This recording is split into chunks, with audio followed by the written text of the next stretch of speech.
10 ข้อห้ามความประสงค์ที่ชาวพุทธควรทราบ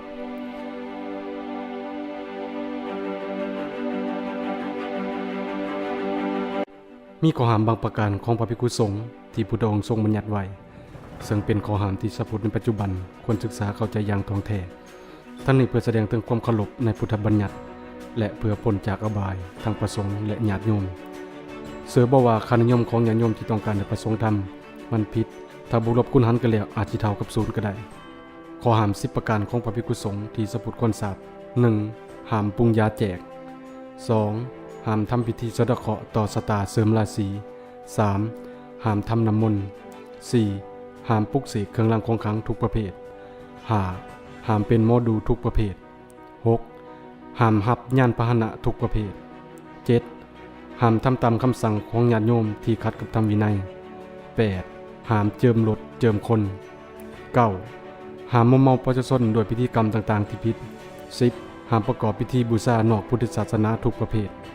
ในข้อห้าม10ประการบางข้อห้ามสังคมยอมรับอนุโลมกันได้แต่บางข้อห้ามผิดธรรมวินัยผิดกฎระเบียบบ้านเมืองผิดธรรมนูญปกครองสงฆ์และดำรัส315ผิดน้อยหรือหลายแล้วแต่เจตนาธรรมะสัพพุทธควรถอดถอนบทเรียนหยังกับ10ข้อห้ามที่พระองค์ทรงบัญญัตินี้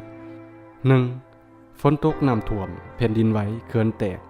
หมอดูก็ซอยยังบ่ได้ 2. การประสบอุบัติเหตุเสียหายทั้งชีวิตและทรัพย์สิน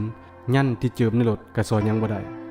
3. ชีวิตมีทั้งดวงโศกและดวงซวยถึงเข้ามันแล้วถึงจะสืบชะตาสะเดาะเคราะห์ราศีก็ซอยยังบ่ได้ 4. คนเฮาจะดีหรือชั่วจะถูกหังมังมีอยู่ที่การดิ้นรนทำมาหากินถึงรวยแบบทุจริตถูกลงโทษเครื่องรางของขลังก็ซอยยังบ่ได้ 5. น้ำที่ดีที่สุดสำหรับรถคือน้ำมันบ่แม่นน้ำมนต์สิ่งที่ญาติโยมควรเจริญในฐานะเป็นพุทธศาสนิกชน 1. ให้มีศรัทธาอย่างมั่นคงในพระรัตนตรัย 2. ให้ทำบุญตามแนวทางพุทธศาสนา 3. อย่าทำบุญนอกพุทธศาสนา